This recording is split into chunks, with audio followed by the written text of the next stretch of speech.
بسم اللہ الرحمن الرحیم۔ دوستو، یقیناً آپ سب جانتے ہیں کہ قبر میں سب سے آخری سوال حضور پاک صلی اللہ علیہ وآلہ وسلم سے متعلق ہوگا، لیکن کیا کبھی آپ نے یہ سوچا ہے کہ اگر اس سوال پر حضور صلی اللہ علیہ وآلہ وسلم ہی فرما دیں میں انہیں نہیں پہچانتا، تو ہماری بد نصیبی کا عالم کیا ہوگا اور ہمیں کس قدر ذلت اور رسوائی سے دوچار ہونا پڑے گا۔ علماء فرماتے ہیں وہاں ایک دوست ہمارے بہت کام آئے گا جو آپ صلی اللہ علیہ وآلہ وسلم کی پہچان کا باعث بنے گا، اور وہ ہے حضور نبی رحمت صلی اللہ علیہ وآلہ وسلم پر درود و سلام پڑھنا۔ آپ صلی اللہ علیہ وآلہ وسلم کی محبت کا تقاضا ہے کہ آپ صلی اللہ علیہ وآلہ وسلم کی محبت میں آپ پر خوب درود و سلام پڑھا جائے۔ اللہ پاک ہمیں توفیق عطا فرمائے۔ آج کی ویڈیو میں ہم قبروں سے نکلنے اور میدان محشر کی طرف سفر کرنے کی کیفیات بیان کریں گے۔ عالم برزخ کا جو ہی اختتام ہوگا تو میرے اور آپ کے سمیت ہر انسان اپنی اپنی قبروں سے اٹھ کھڑا ہوگا۔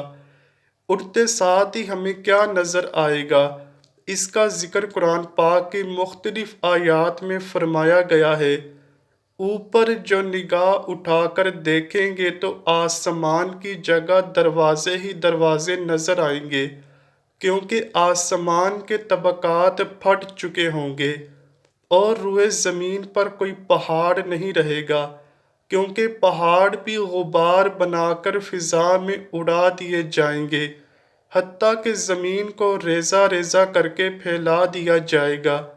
بلکہ سورہ ابراہیم میں ہے، جس دن یہ زمین دوسری زمین سے بدل دی جائے گی اور جملہ آسمان بھی بدل دیے جائیں گے اور سب لوگ اللہ کے روبرو حاضر ہوں گے جو ایک ہے سب پر غالب ہے۔ اس آیت کریمہ سے یہ بات اخذ کی جاتی ہے کہ اس دن ہمیں آسمان ایسے نہیں دکھائی دے گا جیسا کہ اب ہم دیکھتے ہیں، کیونکہ ستاروں تک کو لپیٹ لیا جائے گا اور زمین چٹیل میدان کی سی نظر آئے گی، کیونکہ اسے ریزہ ریزہ کر کے پھیلا دیا جائے گا۔ چنانچہ زمین و آسمان کے اس طرح لپیٹ لیے جانے کو صحیح مسلم شریف میں کچھ یوں روایت کیا گیا ہے۔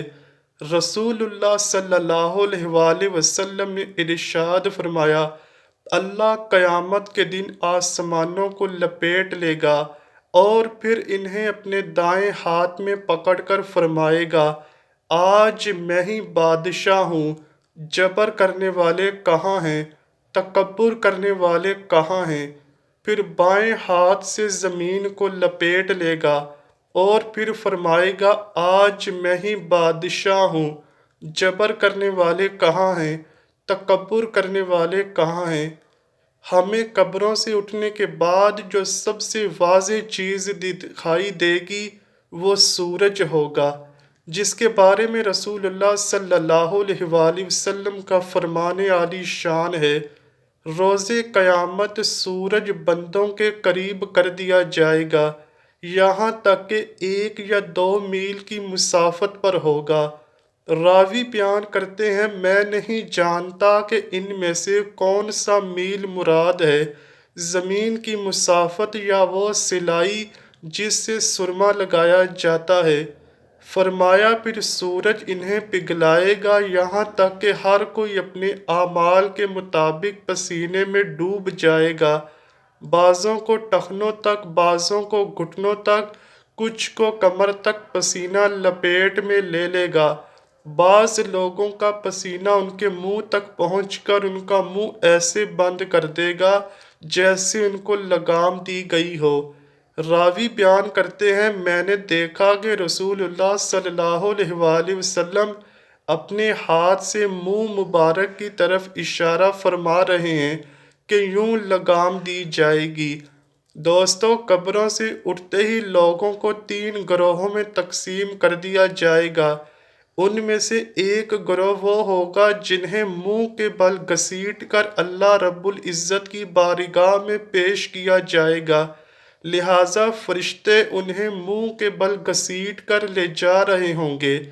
دوسرا گروہ ان لوگوں کا جو اپنے پاؤں پر چلتے ہوئے میدان حشر کی طرف جا رہے ہوں گے، اور تیسری ایسی باوقار شخصیات ہوں گی جن کے لیے فرشتے سواریاں لیے حاضر ہوں گے، اور وہ ان سواریوں پر سفر کرتے ہوئے میدان حشر تک پہنچیں گے۔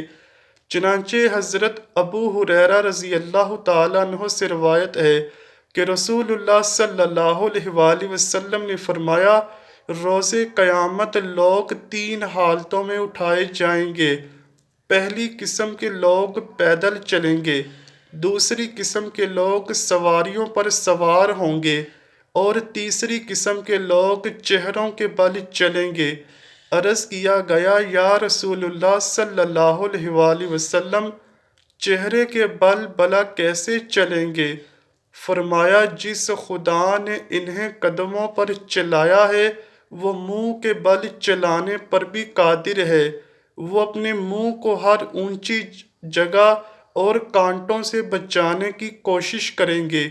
یہاں ایک بات واضح رہے کہ قبروں سے اٹھنے کے بعد یہ دوسرا سخت ترین مرحلہ ہوگا۔ اب 3 گروہوں میں کون کون شامل ہوں گے؟ وہ لوگ جو اپنی زندگی اللہ کی محبت اور فرما برداری میں بسر کرتے ہیں، وہ اس گروہ میں شامل ہوں گے جن کو عزت و احترام کے ساتھ سواریوں پر سوار کیا جائے گا۔ وہ لوگ جو گناہ اور ثواب کے ساتھ ملی جلی زندگی بسر کرتے ہیں، وہ لوگ پیدل ہوں گے اور حواس باختہ ہو کر دوڑے لگا رہے ہوں گے، اور منہ کے بل گھسیٹے جانے والوں میں وہ لوگ ہوں گے جو دنیا کے مال و دولت، عیش و آرام، لذتوں اور شہوتوں کے حصول کے لیے دھوکہ، دجل و فریب، حسد و بغض وغیرہ میں مبتلا رہے ہوں گے، اور اسی گروہ میں کفار بھی آتے ہیں۔ جب بات عام لوگوں کی ہو تو یہ حکم تمام مرد و خواتین کے لیے یکساں ہوتا ہے، یعنی عورتیں بھی ان تینوں گروہوں میں سے کسی ایک میں شامل ہوں گی۔ اس دن تو خدا کے قہر کا یہ عالم ہوگا کہ جنس کی ہوش کہاں ہوگی۔ کسی کو کیا خبر کہ اس کے ساتھ سفر میں شریک کوئی عورت ہے یا مرد؟ وہاں تو صرف ایک آرزو ہوگی کہ کاش کسی طرح ہمیں دنیا میں واپس لوٹا دیا جائے تاکہ ہماری ان مصیبتوں سے جان چھوٹ جائے، مگر تب وہ خواہشیں بیکار ہوں گی۔ دوستو، آج ہم زندہ ہیں تو یقیناً ہماری خواہش بھی ہوگی کہ وہ سواری ہمیں بھی میسر آ جائے، مگر یاد رکھیں، صرف خواہش رکھنے سے وہ سواری نہیں ملے گی۔ اس کے لیے اپنے اعمال احکام اسلام کے مطابق ڈھالنا ضروری ہے۔ دعا ہے اللہ پاک ہم سب کو اسوہ رسول صلی اللہ علیہ وآلہ وسلم پر عمل پیرا ہوتے ہوئے زندگی گزارنے کی توفیق عطا فرمائے۔ آمین یا رب العالمین۔ امید کرتا ہوں کہ آپ کو ویڈیو ضرور پسند آئی ہوگی۔ اگر ویڈیو پسند آئی ہے تو ویڈیو کو لائک کیجئے، شیئر کیجئے اور چینل کو لازمی سبسکرائب کیجئے۔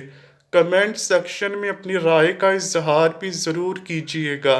ملتے ہیں اگلی ویڈیو میں، تب تک کے لیے اللہ حافظ۔